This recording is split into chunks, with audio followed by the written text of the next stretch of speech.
This is the hour when we come away from other people. The hour when we come back to ourselves.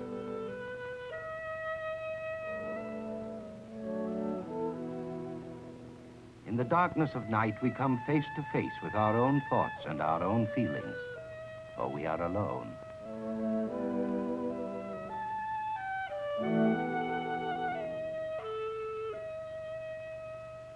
In the night, we can catch glimpses of what aloneness means. For it means many things. Loneliness is one of them.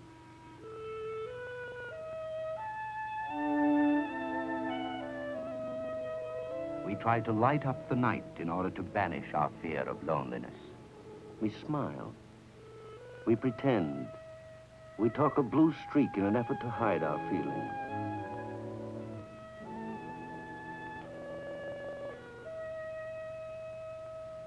Surrounded by people, by the wrong people, we are lonelier than ever.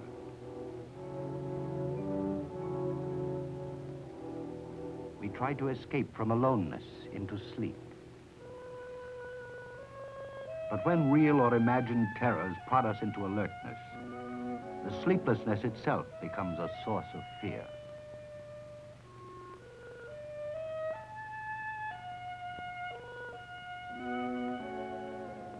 But aloneness does not have to be loneliness and fear. It can be privacy. The night hours can be used to make the day longer and richer. But for people like Carol and Cram, aloneness seems like punishment.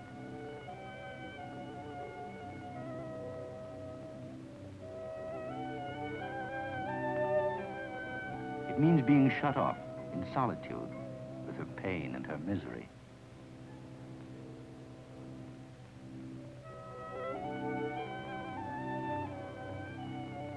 For aloneness can be exile, the feeling we've been deserted by the people we need. For if the world of strangers disappears for the night, we are usually left with the people who mean most to us. The night is a family time. Its stillness broken by family sounds.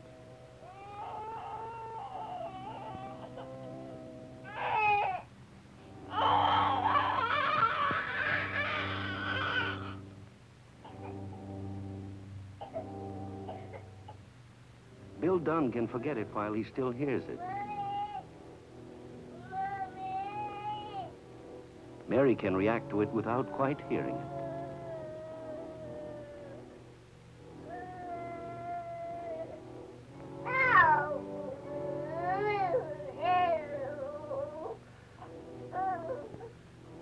What's the matter, Tommy? What's the matter, boy?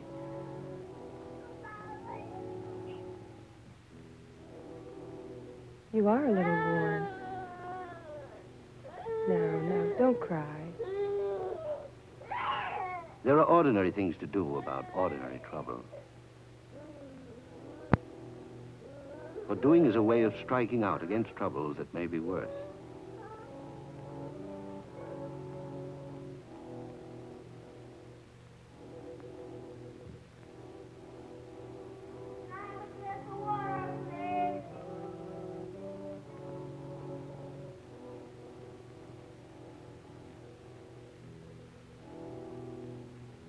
Okay, Stevie. Now drink up and go back to sleep.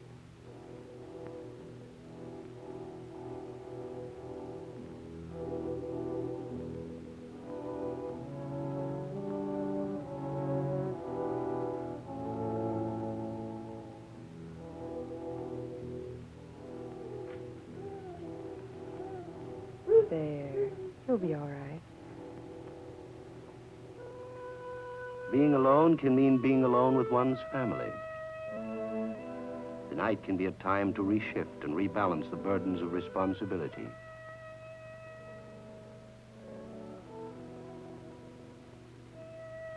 Not fear, we say, just worry.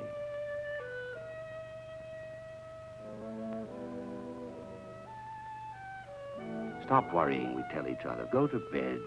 Everything will be all right. We say it for strength. We say it for love. We say it to fight anxiety. The anxiety is born of our past and will live in our future.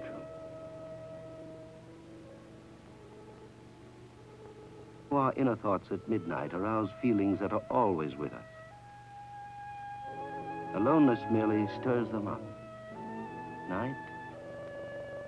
Night is only the other half of day. And for Carolyn, who lives across the street, it has been a bad day. And so tonight is a bad night. If I could only sleep. Maybe my headache will go away by morning. Well, how will I ever get to work? I've got to sleep.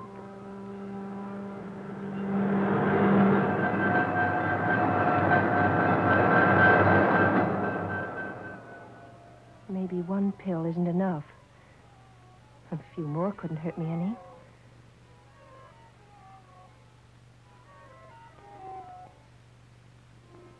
Maybe I can forget Mac if I sleep.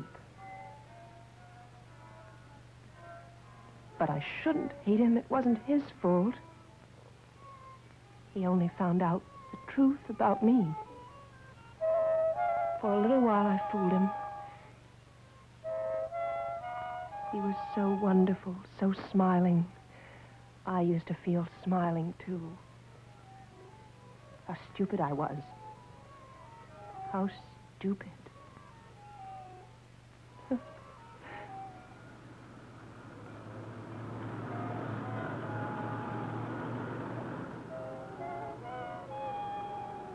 But there comes a time when we have to quiet the painful memories and the bitter echo of our shame.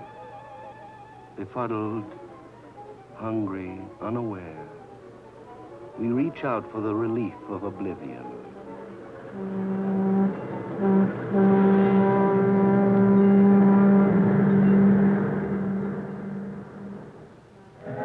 We emerge from aloneness as the light returns. Day is a time for coming together, for work and action. We become people with jobs. Jobs in which we must use our hands and our heads.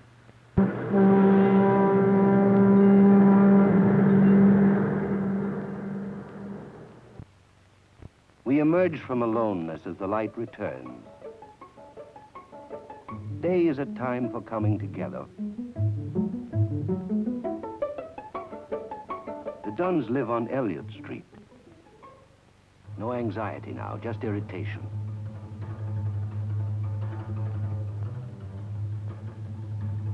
Stevie's afraid that the whole thing may be called off. But while Tommy's fever is gone, he's not well enough to go on an outing.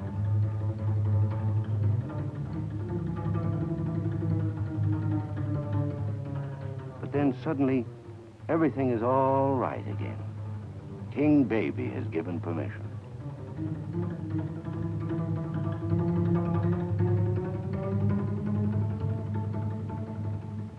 They're off. No, not quite. Grill for the hot dogs. Stevie's glad to have something to do, to make it happen. This is the day he's been waiting for months, it seems to him.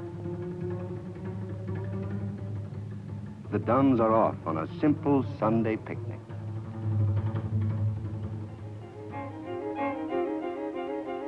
This can be a park, an ordinary Sunday, an ordinary family. Or it can be something much more important. It can be an Indian hollow, a tribe on the move to a new encampment, an exciting day that may forever leave its mark on a young, impressionable human being. An ordinary man on his day off may really be a rival fisherman with all the skills Stevie dreams of having himself someday. Daddy can turn into a chief in charge of setting up the camp.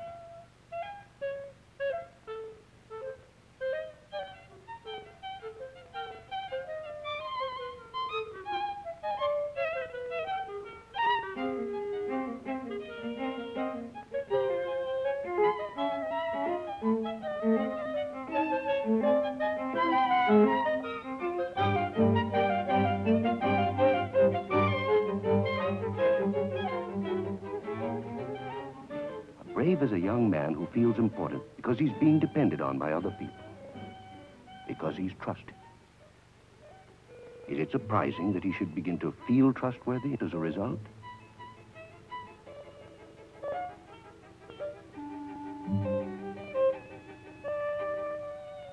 We all like learning to do new, important things. We all like being treated as equals. We all like the feeling of belonging around the fire. So a picnic can be a big thing in our lives, thing by which we grow into our place in the world, or more important still, grow up and out. Growing is never easy. Growing is never done without some danger, some fear, and some courage.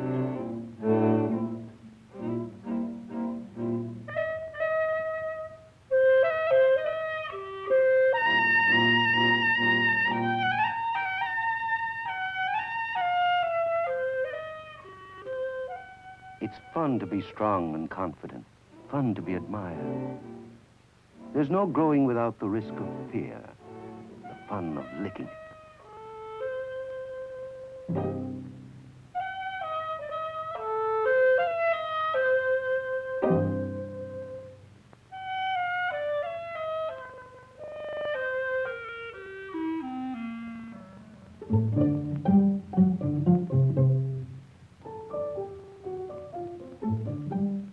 As Stevie grows, he learns to live with other people. The people who feed him, who teach him discipline, who love him. As he learns his place in the group, he can also come to appreciate theirs.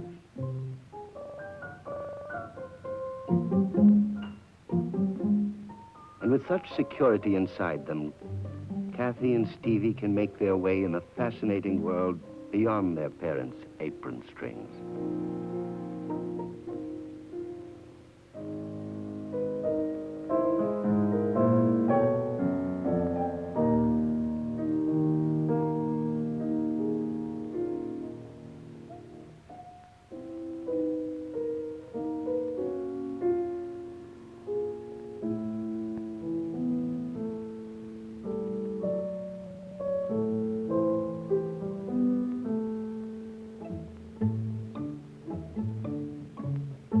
There is a place for help, for cooperation, for parenthood.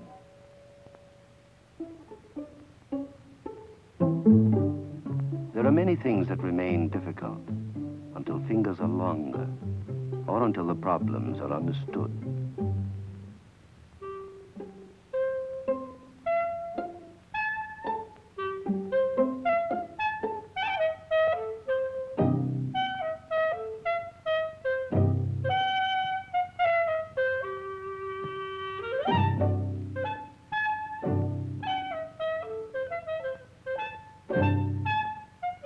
It's all a part of growing, of learning the things that other men have learned.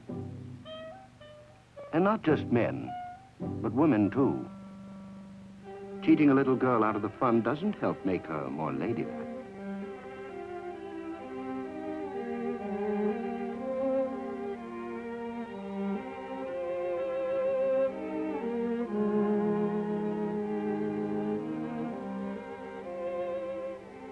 You feel many things and think many thoughts when you fish.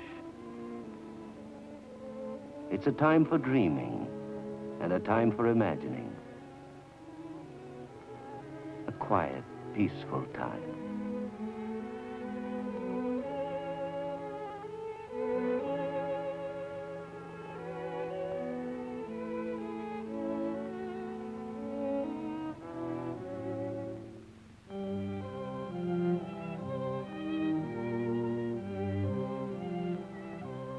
Yes, a picnic can be a big day with everyone growing, everyone sharing the love, the warmth, the oneness that all people need and want. Such minutes in childhood help us grow to the fullness and richness of which we're all capable. Such minutes in childhood save months and years of hungry searching in later life. But some of us have a different kind of childhood. Because our inner needs for love and appreciation have not been fed, we frantically keep trying to satisfy them, suffering loneliness in the midst of people, in the light of day. Carolyn Cram is such a person.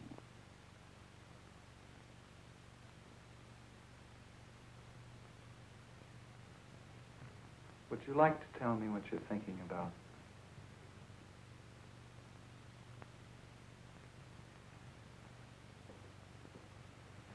Nothing. Nothing?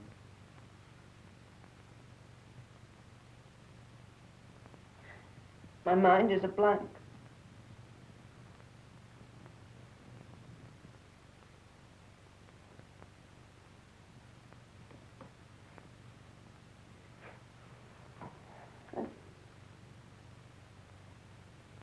I just noticed the pattern on the carpet.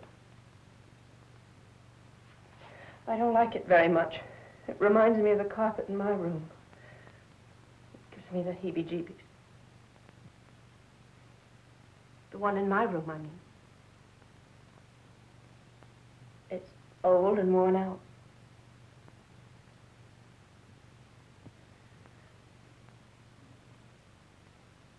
My mind keeps wandering. So many things go in and out. Like what?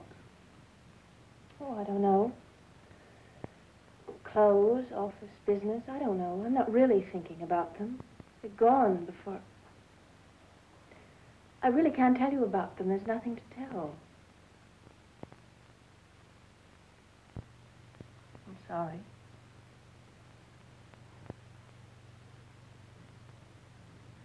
You were about 15 minutes late today. Let's talk about that for a minute. I was held up at the office. That's the only reason? Yes. Except that I missed a bus. I ran, but I missed it. Perhaps you didn't want to come. But I did want to come. Well, you know I did. I got here, didn't I? A little late, but I got here after all. After all, what?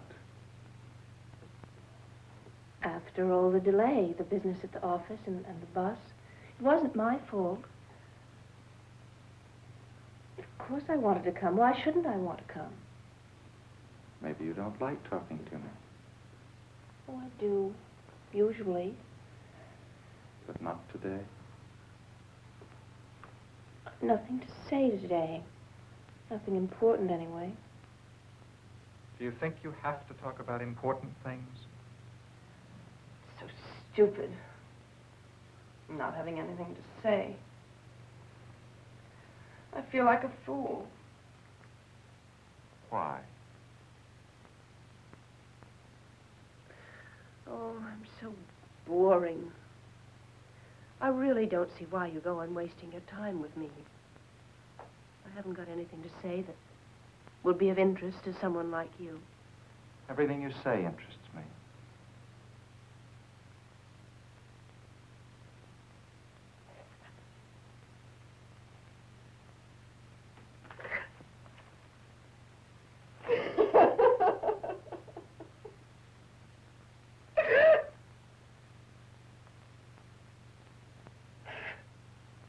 Sorry.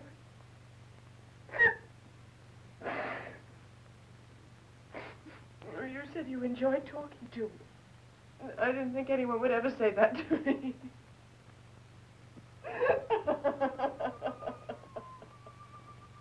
This is the first time Carolyn has cried in all the weeks she's been telling me about herself. She never cried when she talked about her childhood or about the death of her mother when she was 6 years old.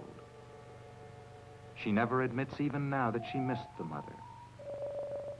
It was an experience left in the air, never worked through or worked out, never understood.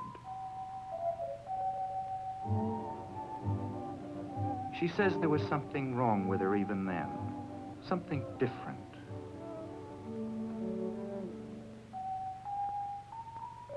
Even in the years when Mr. Cram tried to be both father and mother.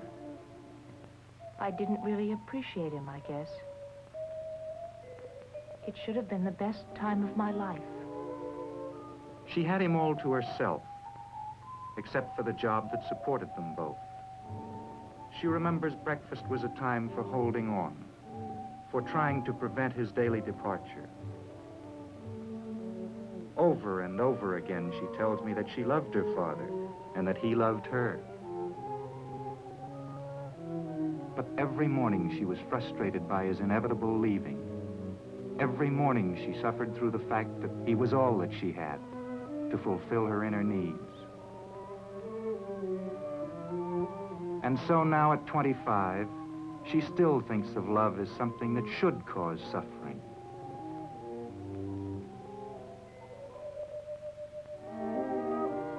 During school vacations especially, the day was a vacuum 10 hours long.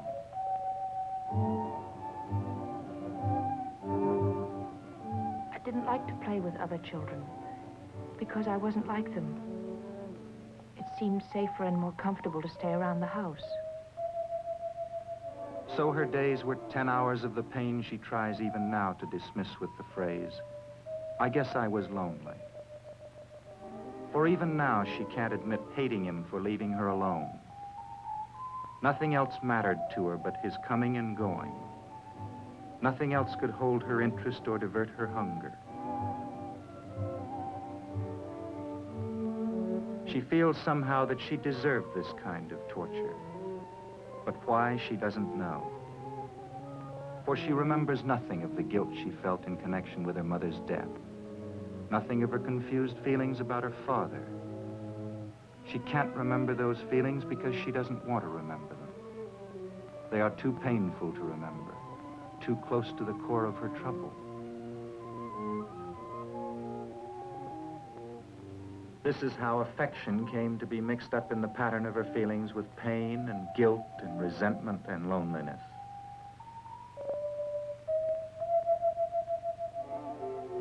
She had hours to practice the art of feeling deserted, the penalty for having a man all to herself. Actually, she had nothing to herself, for her inner needs were unsatisfied and becoming twisted. Nothing was real for Carolyn but loneliness.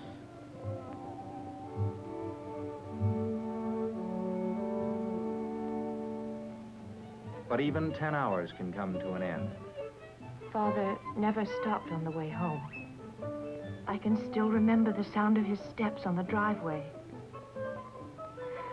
The joy of being set free from my cage of loneliness.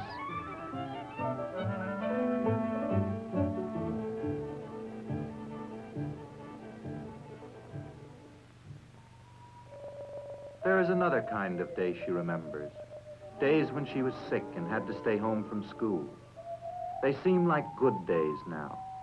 Her father would come home from his job to take care of her, to nurse her. On those days, there would be love and attention all day long.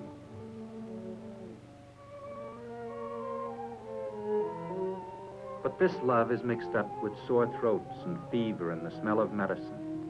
Pain and balm are all confused in her mind.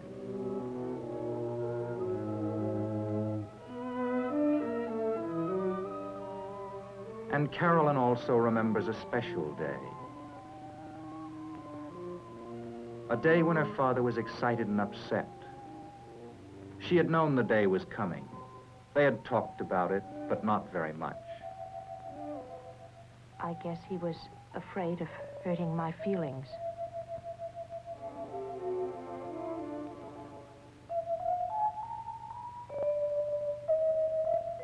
She remembers trying to quiet him down that morning, to reassure him.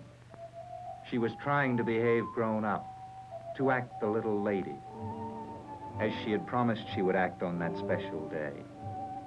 And he, in turn, had promised not to be away long. He would be back in less than an hour. He kept his word. He was back from the station in 40 minutes, with the woman who was to be his new wife. As he said, Carolyn's new mother.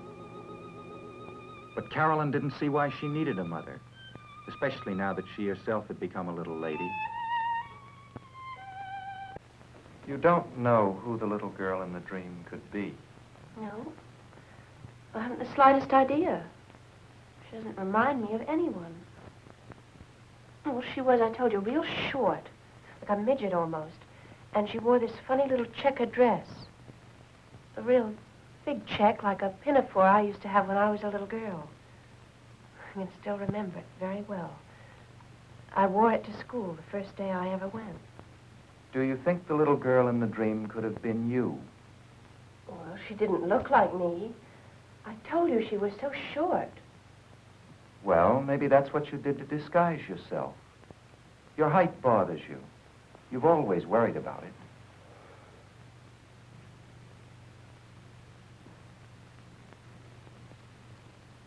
You know, now that you mention it, I think you're right. I think I was the little girl in the dream. Then I was the one that threw the stone in the window.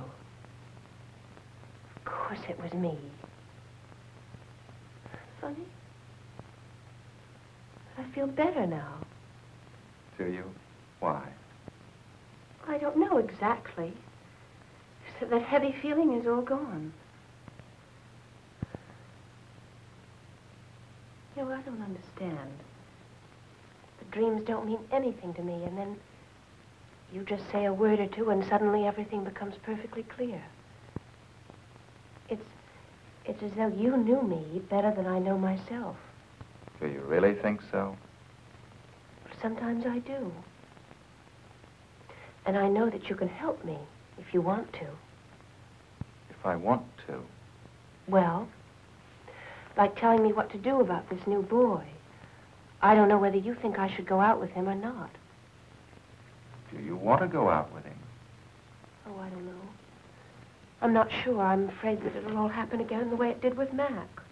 Why? Oh, it always does. Why does it? I don't know. Guess I don't pick the right boy, or I'm no good at holding him, or I don't know. It's always a mess. It doesn't have to be. Well, is this the right boy for me? Am I right for him? I've told you all about him. Yes, you have. Well, should I or shouldn't I? I don't know. Why do you say you don't know? First I get the idea you want me to go out with other boys, and now suddenly I have the feeling you don't want me to go out with this one. Did I say not to go out with him? No, but you didn't say I should. Somehow I have the feeling that you don't approve. You think I haven't made up my mind and that I don't know whether I like him or not. But you think I'm still afraid. Did I say that? Oh, but I know that you feel it. And it's true. I am afraid. Afraid? We're all afraid to begin with. For the world is strange, full of strange and curious things that can be seen, felt, and pushed around. We get over our fear as we come to know the things and the people around us for what they are.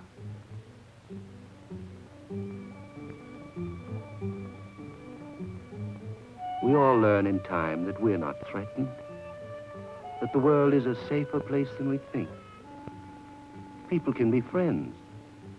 Objects can be used for having fun, for gaining an increasing sense of our own confidence and strength. For a 7-year-old, doing the household chores can be fun for the same reasons. It is further proof of her growing strength, her ability to take care of herself. Being able to help her little brother makes her feel still stronger. For the feeling of strength develops in time. Problems that are tough one year are easy the next. Our abilities and talents grow as we use them. That is how we grow up, adding strength to strength, multiplying our powers until we can use them for ourselves and for others. The road to maturity is fun when it's smooth. It's fun to do things, to have things, to make things. But growing up isn't always fun. Some things are hard to learn, especially things that involve other people's ideas or other people's needs.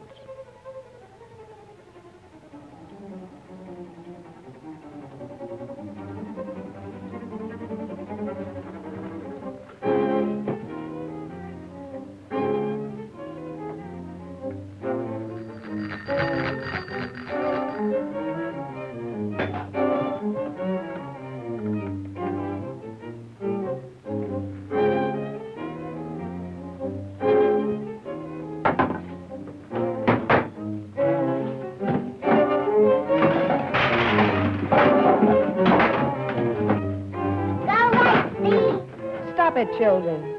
Kathy, Stevie.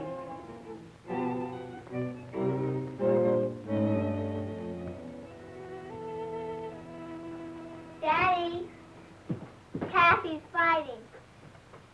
Well, who's she fighting?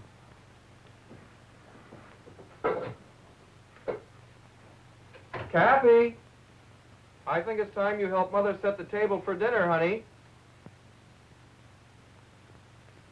Stay with Daddy a minute, huh? What do you think you and Kathy fight so much lately?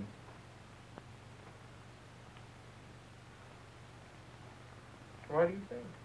Because I want a room for my own. A room for my own.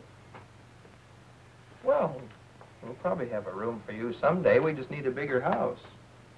Maybe we can build a room for you, huh? What would you like in the room? My frames and my drawers. Or your drawers. That's a good idea. And a bed. Would you need your bed? Yeah. Well, do you want a room just all to yourself? You're not going to share it with anybody? Uh-oh. No? Not Kathy? Or Tommy? Yeah, Tommy. Or you're going to share it with Tommy? Yeah. But not Kathy? Uh. Oh, aren't you ever going to let her into your room? Maybe. For a visit, but not when I'm playing. Well, that sounds very interesting. But I think we better plan pretty carefully. How about you getting to work on a model? What's that? Oh, that's a make-believe room where you can see how things work out. How can I do that? Well, there's plenty of wood down by the porch. Just get to work on it, see what happens.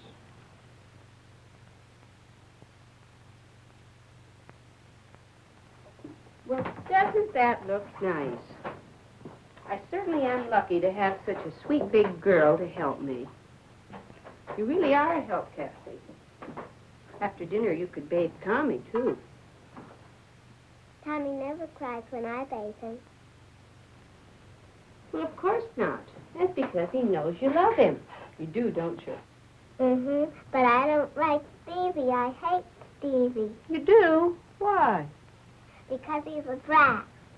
Because he's always getting in my way. Well, that's because boys don't do quiet things like girls do. Sewing, for instance. We always feel better when we've expressed our feelings to another person, especially if we like that person and feel that that person likes us. It can be anyone we respect and trust. It can be a father or a mother, a teacher or a minister.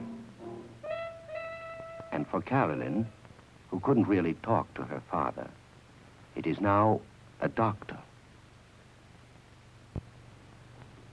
That story I told you about that party at Liz's house the other night, and about that boy,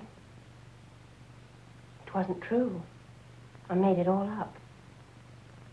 And about that book I brought you last week, that was a lie, too. It hasn't been in the family for years. Just bought it at a second-hand store. Yes. Isn't that terrible? Why do I do things like that? Why do I go on lying to you? How can I ever expect to get any good out of all this if I don't tell you the truth? Maybe you had a reason for lying to me. What kind of a reason? You tell me. I don't know. I guess maybe I just wanted to impress you. Why would you want to do that? I don't know. I guess maybe it has something to do with all this trouble I've been having lately. Not being able to eat and not sleeping. I seem to be upset about something, but I don't know exactly what it is. By the way, did you have time to read the book? No, I didn't. I've been very busy. Oh, have you? But I hope to get to it this weekend. It looks very interesting. Oh, it's probably nothing. It's probably not very good.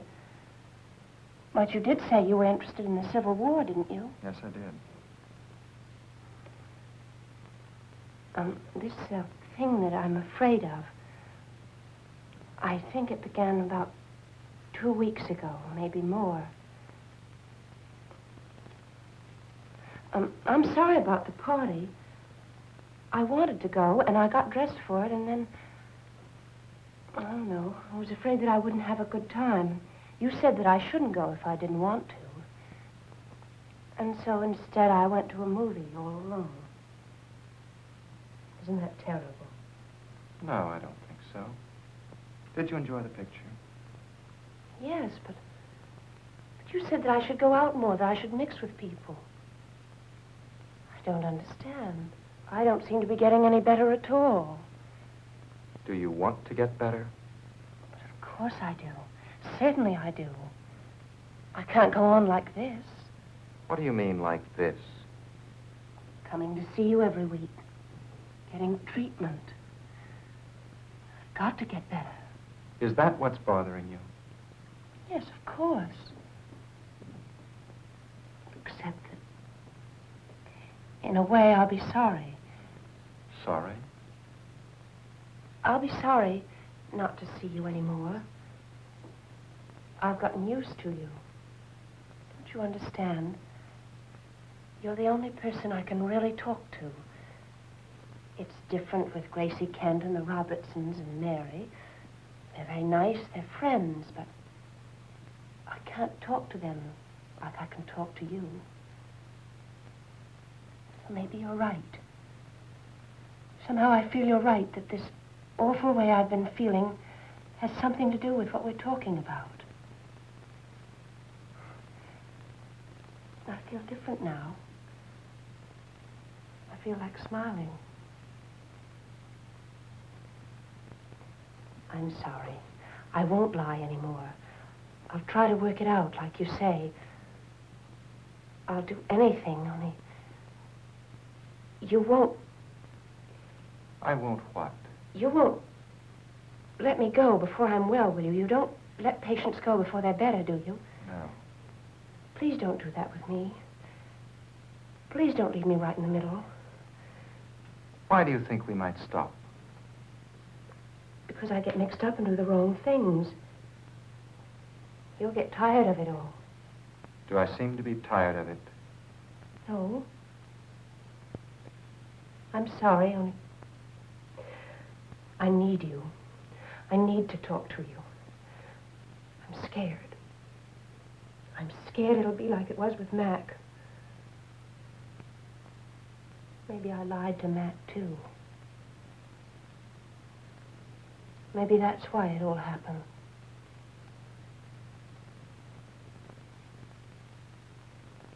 She can tell me she needs me now because she trusts me. She's no longer shy, the word she used to describe her feelings on the night of the Y dance. Shy about meeting people. Shy about their seeing through her and not liking her. Her friends couldn't understand the pain of her shyness.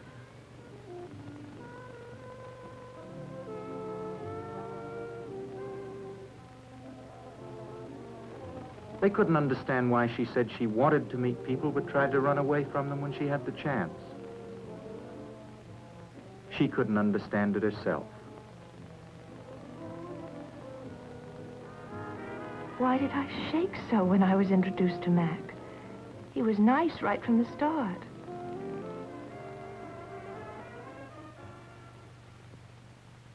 Later that evening, she felt better, more relaxed. Mac was different. He was friendly and understanding. He had hardly left her all evening.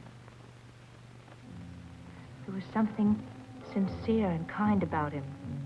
He was cute and funny, but he was also gentle and good-natured. He seemed safe.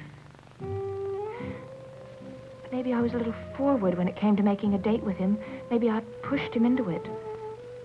Maybe I should have refused a few times to make sure he really wanted to. Maybe left to himself, he never would have asked for my number. But that evening, it didn't seem very important. I was so relaxed and having such a good time. And the good time became a wonderful time in the weeks that followed. Spring weeks, young weeks when she felt beautiful and charming and happy.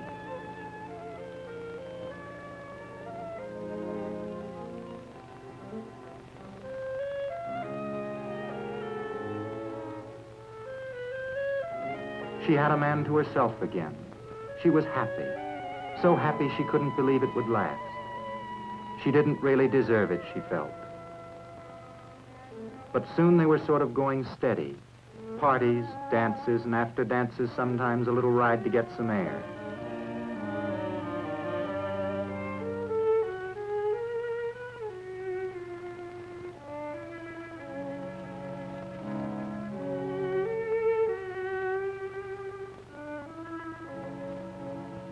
When I asked, did Mac love her, she was sure he did then. There were so many proofs.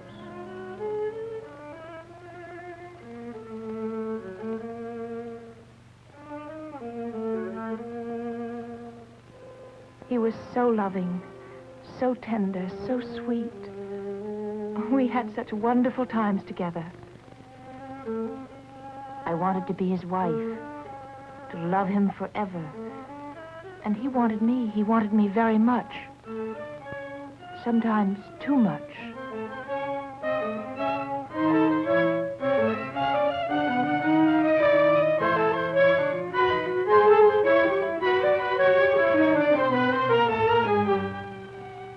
At such times, she says she felt disgusted and wanted to cry.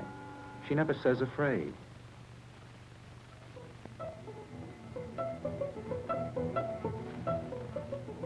They kept on seeing each other all that spring. Carolyn was sure she was in love. She couldn't stand being away from him. Even a few minutes made a tremendous difference. I hated waiting, hated it. And I was so glad when it was over.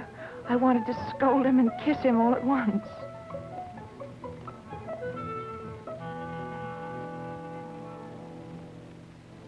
There were little arguments, she remembers. He said, she said kind of arguments. He might have dressed for a ride when she had dressed for the movies because the weather had been uncertain. When I wanted to change, he said it wasn't necessary. We could go to the movies if I wanted to. But he wanted a ride, and I pleaded, let's go for a ride. I only wanted to please him, to do whatever he wanted to do.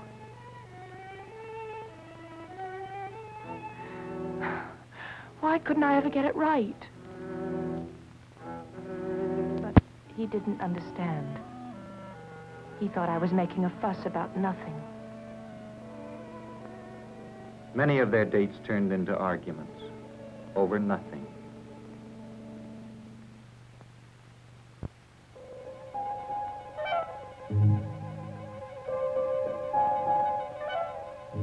And then it happened. Late one fall afternoon when, as usual, she was waiting for Mac outside the office.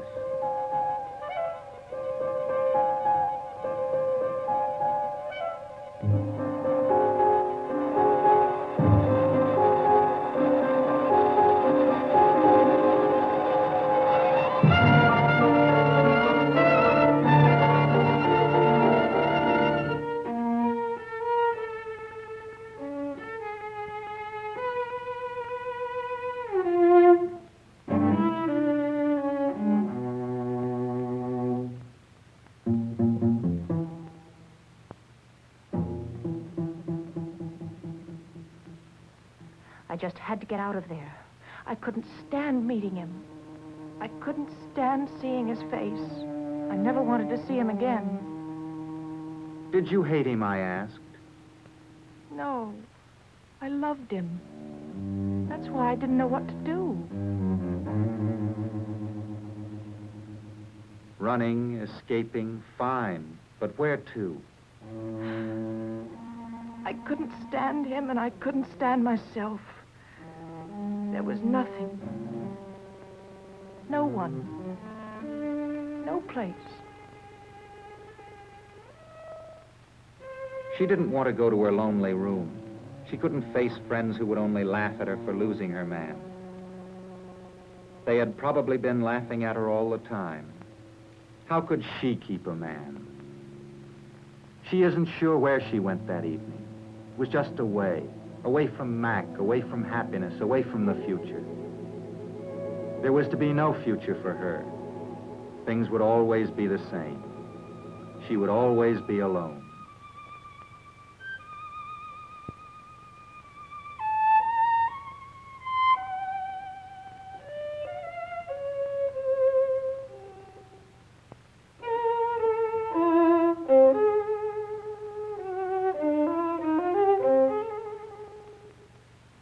By the time the sun was going down, she had reached the other side of town.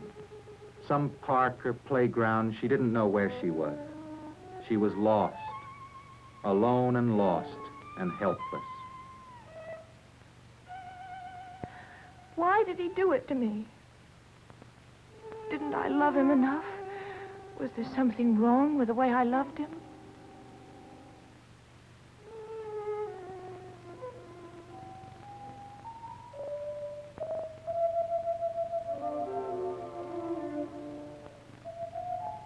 But it grew dark and it grew cold, and no one came to take her home, lovingly in his arms. Although she was grown up now, she was still only playing at being a grown woman.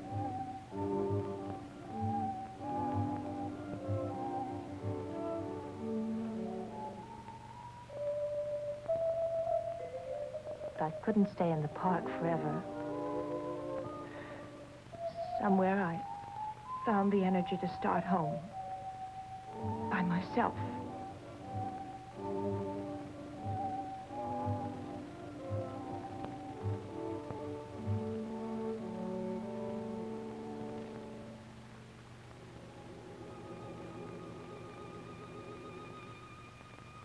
She realized she was hungry now, very hungry, and remembered a restaurant on the way.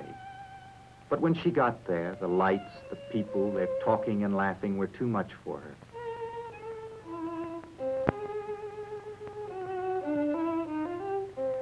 Months before, I'd seen a movie in which a French war widow followed her husband's coffin. I felt like that woman now. But it seemed to be my own coffin I was following. And worst of all, there was that terrible feeling that somehow or other she had been responsible for the death. She, Carolyn, was the guilty one. She had done something to Mac, and at the same time she had done something to herself. Something terrible.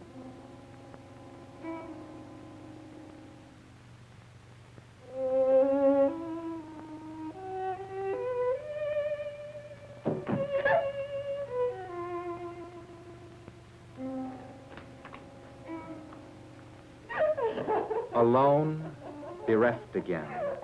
But now there is no one to wait for. No one would be coming home.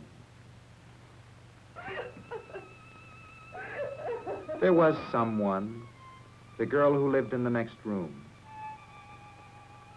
She'd heard crying and wanted to help. But she was the wrong person. Carolyn didn't want her shame revealed. Besides, who could understand her problems? Who would believe how different she was? For hours through the night, she wallowed helplessly in the quagmire of self-contempt. Her looks, her hair, her lack of charm, her stupidity. How did I ever think I could fool him? How did I dare to hope? He's been so wonderful, so kind to me. He wanted me. He did want me. I know that. But it's over now. He doesn't want me anymore. No one wants me. No one. No one, no one, no one. I had to stop those words. That's when I thought of the sleeping pills. Just to stop the sound of my thoughts, that's all. Just to stop. No one.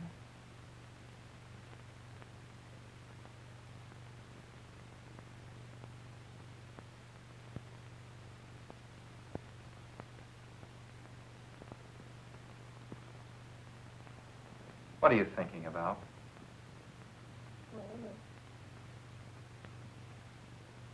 Yes?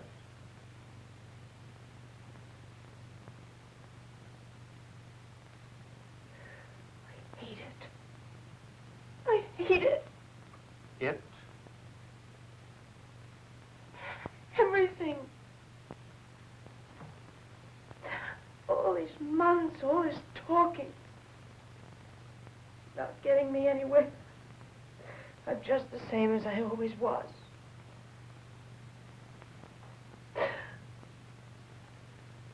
I'm miserable. I'm lonely. I'll never be any different. I was born this way and nothing can change me. You mean you don't want to change? What I want doesn't mean anything. I am what I am. What are You you? told me that. I'm Carolyn. Failure. I'm sick. Does that mean that you're going to stay sick? There, you see? Even you say I'm sick. Down in your heart, you know it's hopeless. All this time, all this trying for nothing. I am hopeless. I want to die. I will die. I can't go on like this. I can't. I can't. I'll kill myself. And then I won't be wasting your time anymore. Is that why you want to kill yourself? Because of me? No. Because I'm hopeless. Maybe it is because of me. Maybe it's a way of proving that I can't help you. If you were very angry at me, it would be a good way of getting back at me, wouldn't it?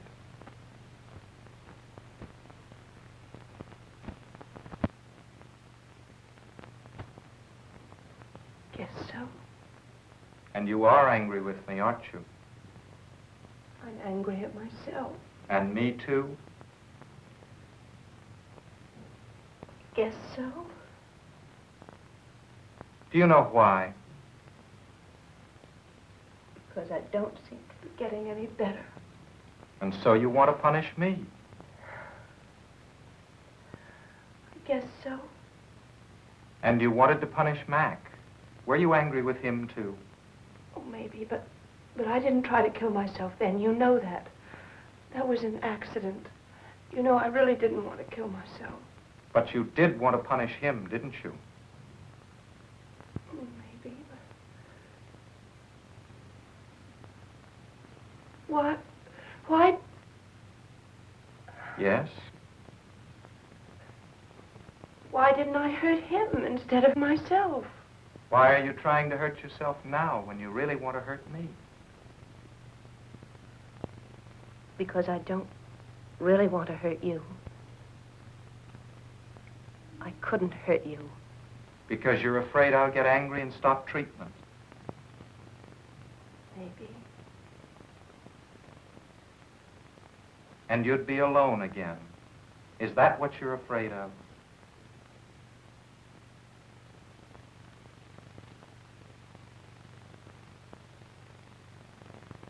Admitting her fear of being alone is possible now, because Carolyn has found within herself some of the inner strength we all need to face that fact.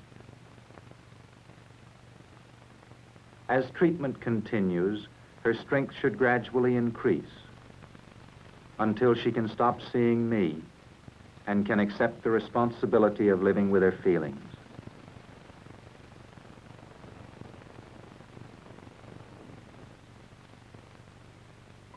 When we learn to accept our feelings, as Carolyn is now learning, we can use them to bring us closer to other people instead of separating us from them. For we all live with our feelings.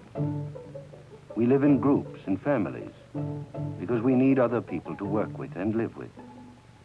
Because we have feelings about them and they have feelings about us.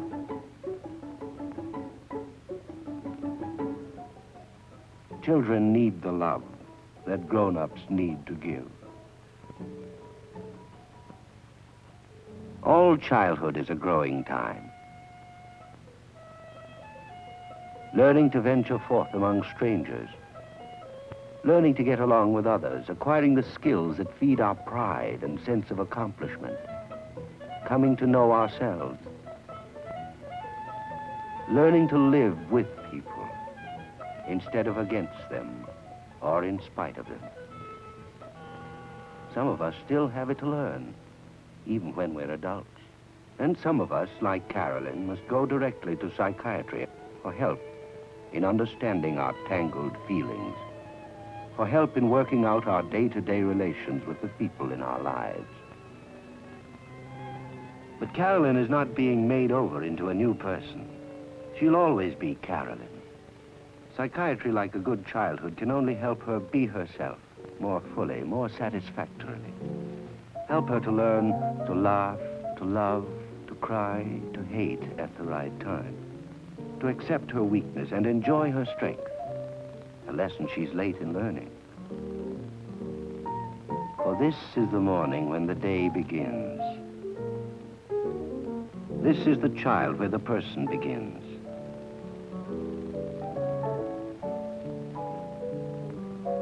In the child are all the inner needs that must be fed and satisfied. Allowed to blossom, encouraged to grow, the child naturally moves towards strength and maturity.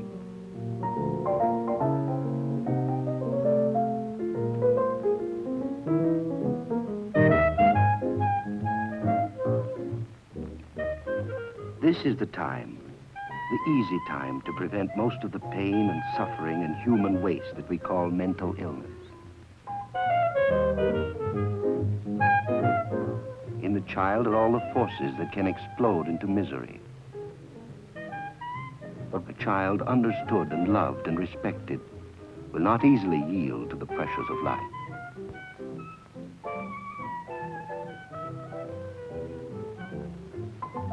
It is a good time to have help at hand. For we cannot grow unless we feel secure and confident.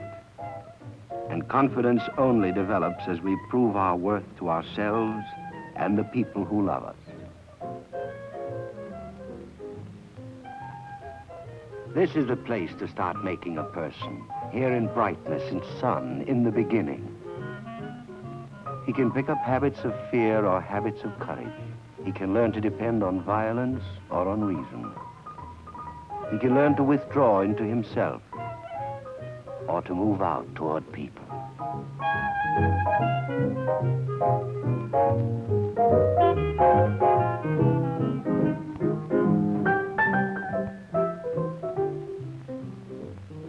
This is the time to build against the loneliness of the night.